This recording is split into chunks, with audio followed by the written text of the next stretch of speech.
लीलावती कलावती की कथा, ये नाम तो आपने सुने होंगे आप लोगों ने। बहुत पुराने हैं और कलावती पुराने हैं पंडित जी। नाम नहीं है। लीलावती मैया का नाम और कलावती जी का नाम, ये नाम तो बहुत पुराने हैं। हे श्रेष्ठ मुनियों, अब मैं आगे की कथा कहूँगा, आप लोग सुने। प्राचीन काल में उल्का मुख नाम का एक राजा था। वह राजा जितेंद्रिय, सत्यवादी और अत्यंत बुद्धिमान था। राजा को कैसा होना चाहिए? जितेंद्रिय, हाँ जब चढ़ाए चाहिए, और सत्य बोलने वाला, सच का पालन करने वाला हो, न्यायवादी हो, न्याय करने वाला और बुद्धिमान भी हो। दो पक्षों में युद्ध हुआ तो ये उसे बुद्धिमान होना चाहिए कि गलती किसकी है, नहीं तो गलत वाले को सही कर देगा, सही वाले को गलत अगर खुद नहीं होगा तो राजा को बड़ा बुद्धिमान और श्रेष्ठ होना चाहिए। ऐसा ही वो राजा था। तो वो बदशिला नदी के तट पर एक बार अपनी पत्नी के यहाँ पत्नी के साथ भगवान की कथा कर रहा था। ये बताते हैं किसी तीर्थ में, किसी नदी के किनारे, यमुना गंगा के किनारे या किसी मंदिर में भगवान की कथा कराने से फल कई गुना ज्यादा बढ़ जाता है, ऐसा बताते हैं। तो वो एक बार बदशिला नदी पर भगवान की कथा कर रहे थे। उधर से क्या देखा कि साधु बड़े के साधु महात्मा थे, व्यापारी लोग, तो वो उधर से निकले व्यापार के लिए। पहले के जमाने में रोड सड़कें कम थी, नाव चलती थी, नाव पड़ती थी, तो वो नाव से जा रहे थे तो उन्होंने देखा कि ये क्या हो रहा, देख के एकदम लंबो लगाई, ये तो बहुत अच्छा प्रोग्राम चल रहा है। लगे भैया ये आप क्या कर रहे हैं? उन्होंने कहा कि राजा ने कि हम भगवान सत्यनारायण की कथा करने से क्या मिलता है, कथा में क्या लाभ है इससे। उन्होंने कहा भगवान की ये दिव्य कथा है, मन सच्चे मन से सुमिर कर जो आप मांग लोगे यहाँ वो आपको प्राप्त हो जाएगा, आप मन से मांगिए। तो उन्होंने कहा कि भैया हम भी कुछ ना कुछ मांगना चाहते हो, नहीं मांग लो अपना अंदर। तो भगवान से उन्होंने प्रार्थना कर दी, क्या कि हे भगवान 14-15 वर्ष हो गए और कोई घर में संतान नहीं है, धन दौलत बहुत है, सब कुछ है, एक संतान घर में उत्पन्न हो जाए तो हम भी आपकी कथा करेंगे। ये वहाँ पर संकल्प कर दिया और जाके अपना व्यापार के लिए चले गए।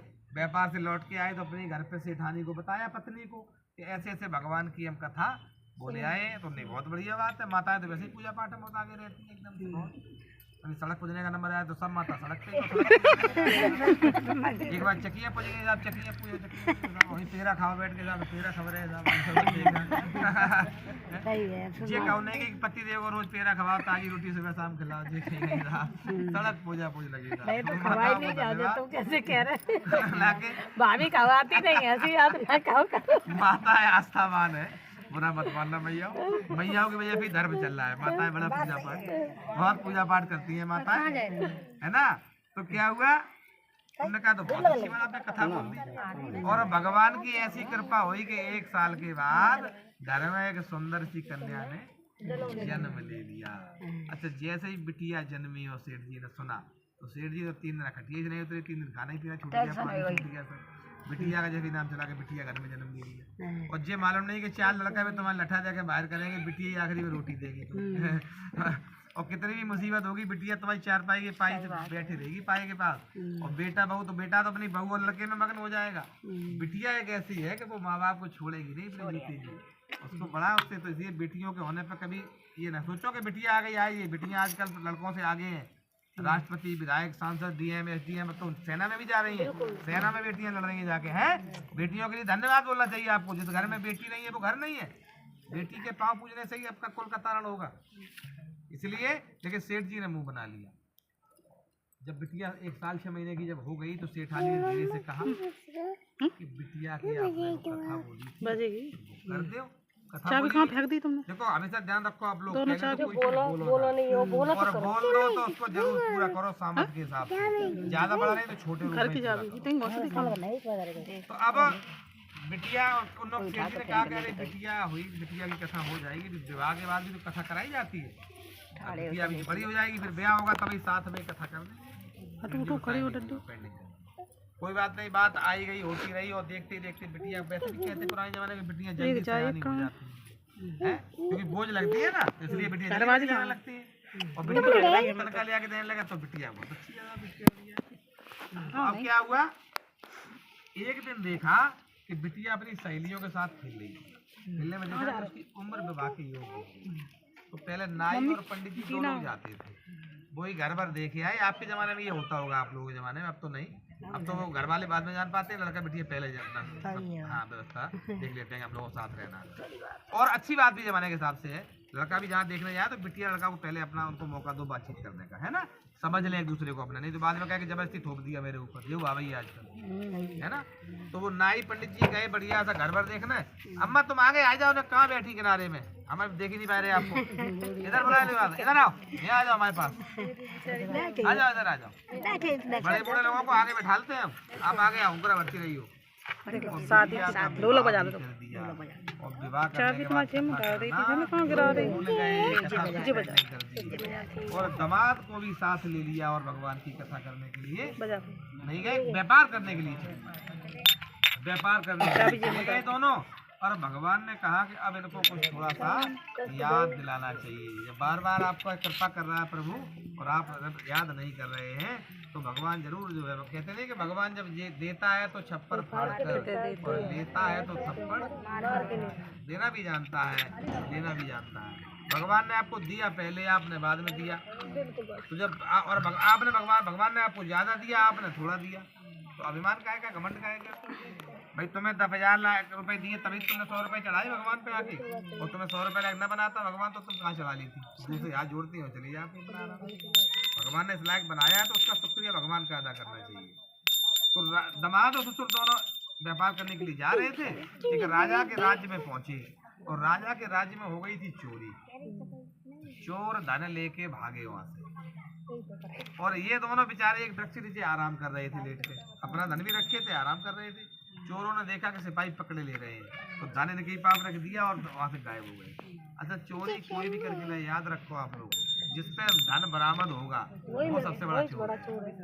तुम खूब नाम लेते रहोगे उसने दिया उसने दिया इसने दिया, उन्हें तुम्हें दिया तो तुमने सूचना कहीं नहीं पहले करी पुलिस को कि चोरी का माल रखा ले जाओ यहाँ से, तो इसका मतलब तुम्हें ही बचाने के लिए मूड में हो तुम, है ना। तो वो पकड़ गए, उन्होंने खूब विनती करी, सब कुछ करा, लेकिन उनका धन भी ले लिया और वो भी ले लिया, क्योंकि भगवान उठ गए थे, बुद्धि खराब कर दी भगवान ने, और राजा ने ले जाके कारागृह में डाल दिया जाके, उसमें बंद कर दिया। इधर माँ बेटी भी दर दर पर भटकने लगी, जब मैया भटकने लगी, भूख प्यास से परेशान हो गई। एक दिन पड़ोस में भगवान की कथा हो रही थी, मैया का नाम था लीलावती और बिटिया का नाम कलावती। मैं संकल्प के संग एक दिन की बात है, बगल में पड़ोस में कहीं भगवान की कथा हो रही थी, तो बिटिया थोड़ी कथा में चली गई, कथा में थोड़ा लेट हो गई, कहते ही है कि आरती प्रसाद चाहिए, प्रसाद अध पर नहीं करना चाहिए। तो शाम को थोड़ा लेट हो गई घर पहुँचने में, तो मैया ने पूछा कि तू तेरी जवान अवस्था है, पति घर में नहीं है, पिता घर में नहीं है, कितनी रात्रि में आप कहाँ गई? देखो माताओं याद रखना, अब आज तो नई फैशन नया दौर शुरू हो गया, जब विवाह होता है तो वचन आपको सुनाए गए होंगे। वचन में क्या बताया गया है कि महिला को 3 चरणों में अकेले नहीं निकलना चाहिए, कब? आधी रात्रि में, जंगल में और दोपहर के समय। अगर कोई विशेष आपत्ति विपत्ति है तो आप जा सकते हैं, विपत्ति में तो निकलना पड़ेगा। अकारण कोई कारण नहीं है तो खामखाई में घूम रहे साहब, जंगल में चले गए, पेड़ में अकेले घूम रहे साहब, तो क्या मतलब? कोई दुष्ट व्यक्ति से सामना हो जाए, कोई जन जानवर निकल आए वहाँ पे आके, है ना, तो समस्या हो जाएगी कि नहीं। रात्रि में आप अकेली जा रही हो, पता नहीं कौन कैसा काम है, तो जानबूझ के ये गलतियाँ नहीं करनी चाहिए। तो इसी प्रकार उन्होंने कहा कि मैया हम भगवान की कथा हो रही थी पड़ोस में चाची के यहाँ, तो चाची ने कहा कि बगैर प्रसाद के जाया नहीं जाता, इसलिए थोड़ा सा लेट हो गए। और जैसे ही कथा का नाम लिया तो मैया को याद आ गई कि बिटिया तेरे पिताजी ने भी बचपन में कथा बोली तेरे जन्म पर, तो इसीलिए हम सब परेशान हैं। और 3 साल रहेंगे, पिताजी का पता नहीं आज तक, 3 साल से वो जो है वहाँ पड़े हुए हैं, काय में, कारागार में। तो उन्होंने भैया बोली कि कल हम भगवान की कथा करेंगे, कुछ भी हो जाए। 4 घर से थोड़ा थोड़ा सामान एकत्रित किया और भगवान की कथा प्रारंभ। जैसे ही कथा इधर प्रारंभ, देखो कथा ये तत्काल प्रभाव से ये फल देने वाली है, इसका हम हजारों जगह इसका उदाहरण देख चुके हैं। इधर कथा प्रारंभ करी, उधर भगवान ने उस राजा को सफल दे दिया कि उन दोनों महावेशियों को बाहर करो, बहुत तुमने गलत कर दिया उनके साथ, नए कपड़े पहनाओ, क्षौर कर्म करो और बहुत सारा धन उनको दो, नहीं तो तुम्हारा सब नाश कर देंगे पूरा राजपाट। राजा सुबह ही पहुंचा, बाहर निकलवा के चरण वंदना करी उनसे, हमसे गलती हो गई मेरे दूतों से, और जिले धन आप और सोना चांदी खूब नाव में भर दिया चकाचक। और वो सब सोना चांदी लेकर वहां से नाव लेकर दोनों महावैश्यों ने अपने घर के लिए प्रस्थान किया। इस प्रकार ये स्कंद पुराण के अंतर्गत रेखावखंड में भगवान सत्यनारायण व्रत कथा का ये तीसरा अध्याय पूरा हुआ। बोलो श्री सत्यनारायण भगवान की जय।